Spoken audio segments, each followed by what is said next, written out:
Traveller উজ্জ্বল পেজে স্বাগতম। আজকে একটা টপিকস নিয়ে আলাপ করবো, সেটা হচ্ছে মোটো ব্লগ করবেন কিভাবে, সেই এবং কি কি প্রিপারেশন থাকলে মোটো ব্লগ করা উচিত, আমি সেই বিষয় নিয়ে আলাপ করব। আপনার যদি একটা ক্যামেরা থাকে এবং আপনি যদি বাইক রাইডার হয়ে থাকেন, তাহলে মোটো ব্লগিং আপনার জন্য সহজ। ক্যামেরা বলতে বোঝা যাচ্ছে অ্যাকশন ক্যামেরা, যে ক্যামেরাতে আপনি আপনার হেলমেটের সাথে মাউন্ট করে আপনি ভিডিও করতে থাকবেন। বাট এই যে একটা অ্যাক্সিডেন্ট ঘটে গেছে, দেখেন এখানে একটা বাটি হেলমেট, এই যে ওনার বাটি হেলমেটটা খুলে গেছে। বাটি হেলমেট নিয়ে কয়েকদিন আগে ব্লগ দিয়েছিলাম। আমি কি ব্র্যান্ডের ক্যামেরা দিয়ে মোটো ব্লগ করি, সেটা যদি আপনারা জানতে চান ভিডিওতে কমেন্ট করে জানাবেন, আমি ইনশাআল্লাহ বলবো। এখন যেটা করবেন সেটা হচ্ছে যে আপনি মোটো ব্লগিং হচ্ছে যে অনেক প্রকারের হয়ে থাকে। আপনি যখন বাইরে ট্যুরে যাচ্ছেন সেটার উপরে হতে পারে, আপনার স্পেসিফিক কোনো বিষয়ের উপর হতে পারে যেটা আপনার পছন্দ, অথবা আপনি সমসাময়িক চলমান কোনো ঘটনার উপর মোটো ব্লগ করতে পারেন, অথবা আপনি যে কোনো টিউটোরিয়ালের উপর আপনি ডিসকাস করতে পারেন। হঠাৎ এটা হচ্ছে যে ডিপেন্ডস করবে আপনার উপর যে আপনি কোন বিষয়ের উপর কথা বলতে চান। তবে যেটাই করেন, যে বিষয়ের উপর আলাপ করেন, আমার রিকোয়েস্ট থাকবে যে আপনারা শিক্ষামূলক কোনো কিছু, মানুষের উপকার হয়, মানুষের হেল্প হয়, সেটা জেনে মানুষ আপনার পরবর্তী ভিডিও দেখার অপেক্ষায় থাকে। সেই ধরনের কোনো টপিক্স নিয়ে আলোচনা করলে সবচেয়ে বেটার। আপনি যখন বাইক রাইড স্টার্ট করবেন তখন আগে থেকে আপনি টপিক্সটা সাজিয়ে নেবেন, কোন বিষয়ের উপর করবেন টপিক্সটা সাজিয়ে নিয়ে ওইটার উপর আপনি একটি স্টাডি করবেন, আপনার একটা নলেজ গ্যাদার করবেন। নলেজ গ্যাদার করে আপনি আলাপ করতে থাকবেন। যে কোনো আলোচনাটা আপনি 3 ভাগে ভাগ করতে পারেন। সূচনা, অর্থাৎ এই বিষয়টা কি, কেন জানা উচিত এটা, এবং দ্বিতীয় ভাগে হচ্ছে যে ওই বিষয়ের উপর বিস্তর আলোচনা, যে এই বিষয়টা জানলে আপনার কি কি হতে পারে, আপনার সহজ হতে পারে, আপনার অ্যাক্টিভিটি সহজ হতে পারে, কাজকর্ম সহজ হতে পারে।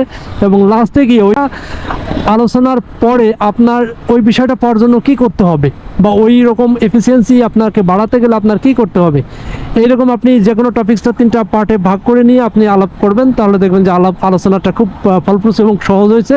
সংক্ষেপ ভাষায়, সহজ ভাষায় এবং বাংলা ইংলিশ বোঝানোর জন্য যদি আপনার ইংলিশ মিক্স করতে হয়, তবু আপনি হালকা পাতলা করবেন।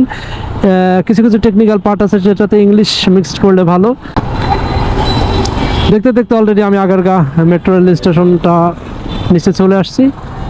বাইক রাইডের অবস্থায় কথা বলবেন, আর যখন টপিক্স নিয়ে আপনি ডিসকাস শুরু করবেন তখন যেন আপনার টপিক্সের ডিসকাশনটা গ্যাপ না হয়, খুব বেশি সময় ধরে গ্যাপ দেবেন না।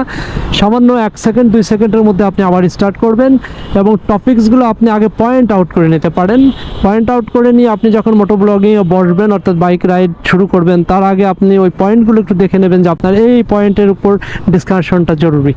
আর অবশ্যই খেয়াল করবেন যে বিষয়ের উপর আপনি ডিসকাস করতেছেন ওই বিষয়ের উপকারিতা কী এবং অপকারিতা কী, এই 2টা বিষয় আপনার একটু মাথায় রাখতে হবে। এই ভিডিওগুলো তৈরি করার পর আপনার পরবর্তী ধাপ হচ্ছে আপনি এডিট করবেন। এডিটিং করার সময় সাধারণত একটু নয়েজ আসে, বাট নয়েজটা আপনি একটু রিমুভ করে দিন। নয়েজটা রিমুভ করলে শুনতেও ভালো লাগবে।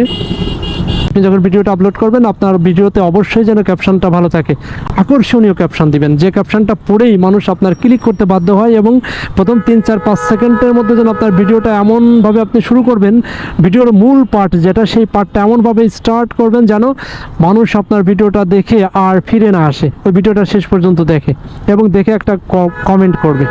এটা দায়িত্ব কিন্তু আপনার, এটা কিন্তু অডিয়েন্সের দায়িত্ব না। অডিয়েন্সের যদি ভালো না লাগে তাহলে কিন্তু সে আপনার ভিডিওটা দেখে কমেন্ট করবে না, ঠিক আছে? বিষয়গুলো একটু মাথায় রাখবেন। আশা করি এভাবে এগিয়ে যেতে পারবেন। নতুন মোটো ব্লগারদের জন্য এই পরামর্শটা ছিল খুব নর্মাল একটা পরামর্শ। ভিডিওটা ভালো লাগলে একটা লাইক, কমেন্টে পাশে থাকবেন। দেখা হচ্ছে পরবর্তী কোনো একটা ভিডিওতে। ভালো থাকবেন।